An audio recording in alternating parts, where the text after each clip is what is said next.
William Willimon, formerly Dean of the Chapel at Duke University and a retired bishop in the United Methodist Church, tells of taking a group of college students on retreat, and at the end of the retreat, giving them an opportunity to be baptized if they so wished.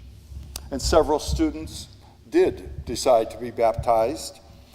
And later, as the students gathered for the baptismal service, one of the young candidates took Willimon aside and said, Dr. Willimon, just to put your mind at ease, I want you to know that I've already gotten a keg for the party. A keg of beer, he asked. It never occurred to me to get beer for a baptism. Willimon goes on to say, I believe that was probably the first baptismal keg party in the history of the Christian church. But recalling the language of Luke's gospel, it is clear that Reverend Willimon wasn't accustomed to eating and drinking with sinners. Luke 15 begins with Jesus' critics complaining. This fellow welcomes sinners and eats with them.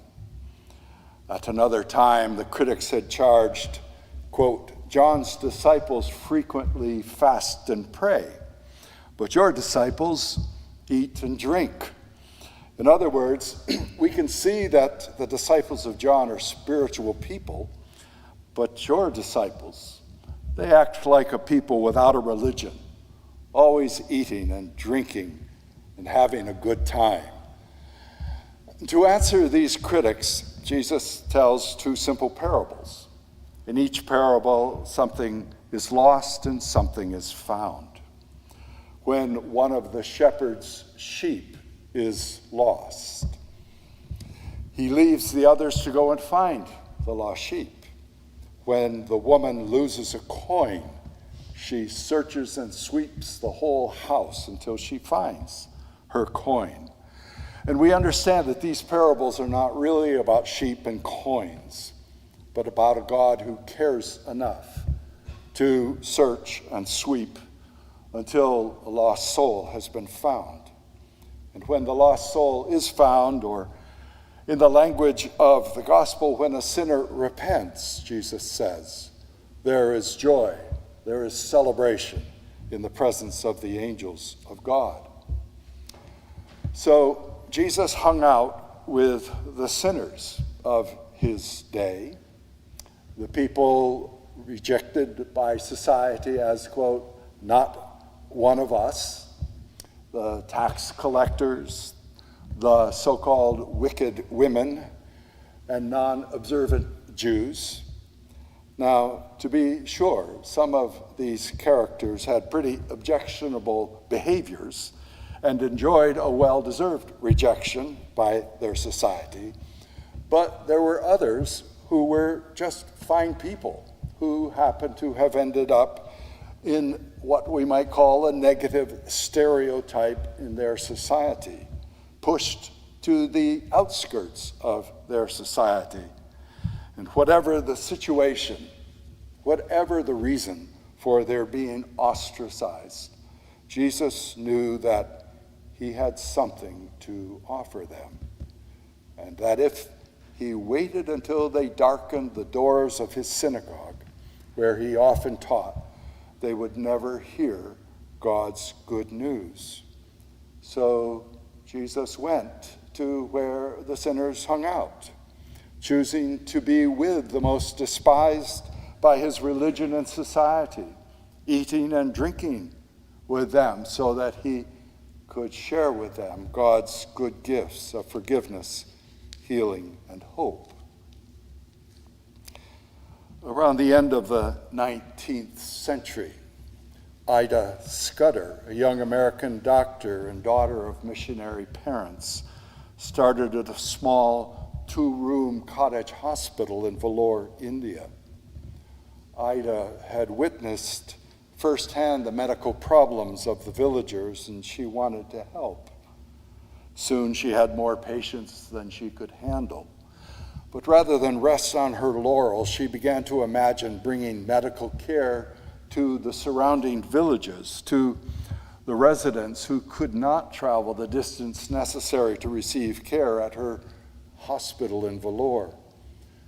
So with the help of generous supporters, she purchased an old Peugeot and filled it with medical supplies. With the assistance of a driver and a nurse, she began traveling the dusty, rutted roads of rural India, going from village to village, treating the people as best she could with the supplies she had on board. And soon as news spread of her good care, her beaten Peugeot would be greeted by crowds of people, some of whom who had traveled days on foot to receive her tender care. Like Jesus, Ida knew that she had to take her good gifts to where the people were. And even now, as we found when we visited India in 2000, her pattern of medical outreach to the villages of the area continues. And like Jesus and Ida, we have good things to share. But the modern church seems capable of best sharing its good things with those who come through our doors. Those who enter our church will experience caring love. But what of those who will not enter our doors? What of those whose work schedules occupy their Sundays? What of those who lack the background or ability to appreciate formal worship and beautiful music? What of those who have no place to bathe or decent clothes to wear? What of those who church and society have slandered as deviant sinners? How will they learn of God's love? How will they come to know that our patient, merciful, loving God is inviting them into God's beloved community? This past week, I listened to an interview with bluegrass guitarist Billy Strings on the program Fresh Air. And Billy is an amazing musician whom I first saw at Willie Nelson's 90th birthday extravaganza. I didn't go to California for the extravaganza, but I have the DVD at home. Billy's story is a powerful story. It appears he grew up in a totally dysfunctional home. And though his parents loved him, he said they were so consumed with their own needs and addictions and partying that they couldn't provide him with the care and attention he needed. So at the age of 13, he moved out of the home and became part of an ever-growing community of homeless youth, couch surfing, sleeping in homeless encampments and community-provided shelters. I'm not sure that he says this in the interview, but it appears that music is the one thing that touched him inwardly and transformed him, and one of the few good gifts that he actually got from his parents and brought him through that great trial as a young person. And while he still suffers from some of the effects of that upbringing, he talks frankly about depression and anxiety. He's still on a good path, caring for his own young family and bringing good music to the world. And the church, near as I can tell, doesn't play into his story. But the story is important because it reminds us of the many lost sheep in our nation and in our world. Billy was just one of the many lost sheep in prosperous America. In a UCC Still Speaking devotional, the Reverend Martin Copenhaver writes, and I quote, "One of the legendary professors at my divinity school was Roland Bainton, an historian and an author of many books.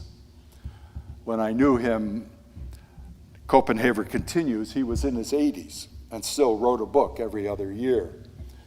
Every day, he continues, Bainton would ride his bicycle between the library and his home. And during the winter, he would wear a thin overcoat and gloves.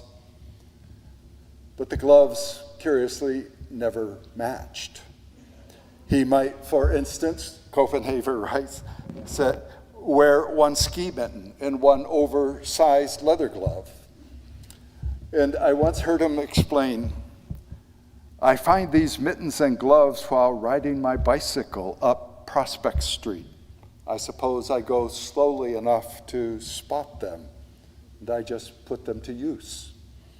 And somehow, Copenhagen continues, on the hands of this great man, the gloves, as different as they were, seemed to go together, as if they were part of a set.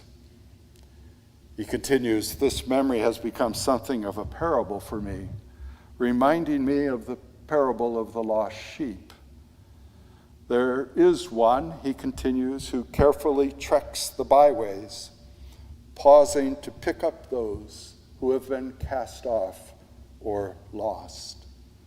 And then he puts them to use. And somehow, in God's caring hands, those he picks up do not seem motley or mismatched. Rather, as different as we are, we go together, as if we were part of a set. Once cast off and alone, we are now gathered up in love and brought together for service. The United Church of Christ is a denomination that often resembles one of Roland Bainton's mismatched set of gloves. But it is also one of the few denominations that has consistently endeavored to find and bring home some of God's lost sheep.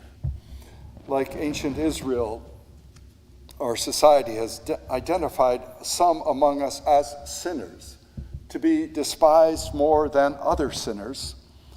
And the UCC has been challenging its society and its churches to start thinking like Jesus, the Good Shepherd.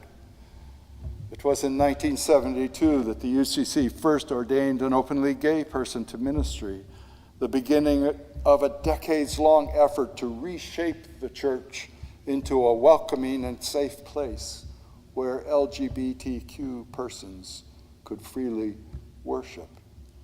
This programmatic effort at welcoming has been challenging for many of our congregations, and the UCC has lost more than a few of its congregations because of its focus on lost sheep.